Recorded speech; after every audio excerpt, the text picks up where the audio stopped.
हरियाणा के मुख्यमंत्री नायब सिंह सैनी ने 15 अगस्त को हांसी के गवर्नमेंट कॉलेज में आयोजित 80वें स्वतंत्रता दिवस समारोह में राष्ट्रीय ध्वज फहराया। उन्होंने परेड का निरीक्षण किया और समारोह में वंदे मातरम और अन्य देशभक्ति कार्यक्रमों में भाग भी लिया। इस दौरान मुख्यमंत्री नायब सिंह सैनी ने अपने संबोधन में हांसी के स्वतंत्रता संग्राम के इतिहास को याद करते हुए कहा कि वर्ष 1857 की क्रांति में हांसी के लोगों ने बढ़ चढ़कर भाग लिया था। आजादी की लड़ाई में क्षेत्र के कई वीरों ने अपनी शहादत दी और देश की स्वतंत्रता के लिए अपना सर्वस्व न्यौछावर किया। साथ ही मुख्यमंत्री सैनी ने कहा कि हांसी हरियाणा का 23वां जिला बन चुका है। प्रशासनिक व्यवस्था मजबूत करने के लिए 471 पद स्वीकृत किए गए हैं। 50 बिस्तरों वाले अस्पताल को अब 100 बिस्तरों का किया गया है और लोक निर्माण विभाग के नए प्रभाग और उप प्रभाग स्थापित किए गए हैं। हरियाणा के वीरों ने देश की सीमाओं की सुरक्षा में बड़े बलिदान दिए हैं। हमारे वीर जवानों ने 1962, 1965 व 1971 के विदेशी आक्रमणों तथा ऑपरेशन कारगिल युद्ध के दौरान वीरता की नई मिसाल पेश की है। वीर सैनिकों का सम्मान करना हमारा परम कर्तव्य है। इस फर्ज को निभाते हुए हरियाणा सरकार ने शहीद सैनिकों व अग्निवीरों की एक्स ग्रेसिया ग्रांट 1 करोड़ रुपए की है। दिव्यांगता की स्थिति में 35 लाख रुपए तक दिए जाते हैं।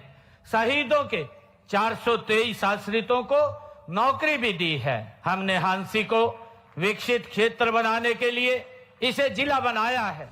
मुख्यमंत्री नायब सिंह सैनी ने बताया कि सरकार ने पारदर्शी भर्ती प्रक्रिया के माध्यम से पिछले करीब 12 वर्षों में 2 लाख से अधिक युवाओं को सरकारी नौकरियां दी हैं। पिछले 1.5 वर्ष में करीब 43,000 युवाओं को रोजगार मिला है और 15 लाख युवाओं को कौशल प्रशिक्षण दिया गया है।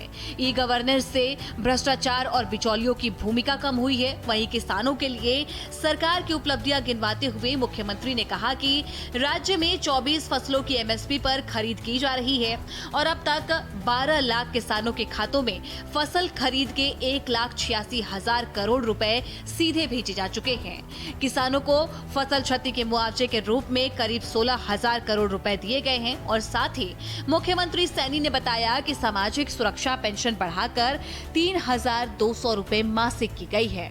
प्रधानमंत्री आवास योजना के तहत 1,56,000 मकान उपलब्ध कराए गए हैं और दीनदयाल लाडो लक्ष्मी योजना के तहत करीब 10 लाख महिलाओं को 2,042 करोड़ रुपए की सहायता दी जा चुकी है। हर घर हर गृहिणी योजना के तहत करीब 15 लाख परिवारों को 500 रुपए प्रति सिलेंडर की दर से LPG सिलेंडर उपलब्ध कराए जा रहे हैं। पिछले 12 वर्षों में हरियाणा ने विकास के हर क्षेत्र में नए कीर्तिमान स्थापित किए हैं। प्रदेश में शिक्षा, स्वास्थ्य, उद्योग, कृषि, बिजली, समाज कल्याण, महिला सशक्तिकरण और रेल व हवाई कनेक्टिविटी के मामले में अभूतपूर्व कार्य किए हैं। हरियाणा की असली पहचान अब जय जवान, जय किसान और जय पहलवान से है। हमारे किसान देश का अन्न भंडार भरते हैं। हमारे जवान सीमाओं पर भारत माता की रक्षा करते हैं और हमारे धाकड़ खिलाड़ी पूरी दुनिया के खेल मैदानों पर तिरंगा फहराते हैं। साथियों, आपको याद होगा वह दौर जब नौकरियों के लिए पर्ची और खर्ची चलती थी, जब योग्यता रद्दी की टोकरी में डाल दी जाती थी। लेकिन साथियों, आज हमारी बिना खर्ची बिना पर्ची के नौकरी देने की नीति, ऑनलाइन रजिस्ट्री, पारदर्शी ऑनलाइन ट्रांसफर पॉलिसी, पढ़ी लिखी पंचायतें और अंत्योदय अभियान की चर्चा आज पूरे देश में हो रही है। मुख्यमंत्री नायब सिंह सैनी ने कहा कि शिक्षा, खेल और स्वास्थ्य क्षेत्र पर विशेष ध्यान दिया जा रहा है। प्रदेश में 18 मेडिकल कॉलेज हैं, जिनमें 12 पिछले करीब 12 वर्षों में स्थापित हुए हैं। आयुष्मान भारत चिरायु योजना के तहत करीब 30 लाख लोगों को 4,226 करोड़ रुपए की लागत से मुफ्त उपचार मिला है। साथ ही उन्होंने कहा कि हरियाणा उद्योग और निवेश के लिए पसंदीदा गंतव्य बन रहा है।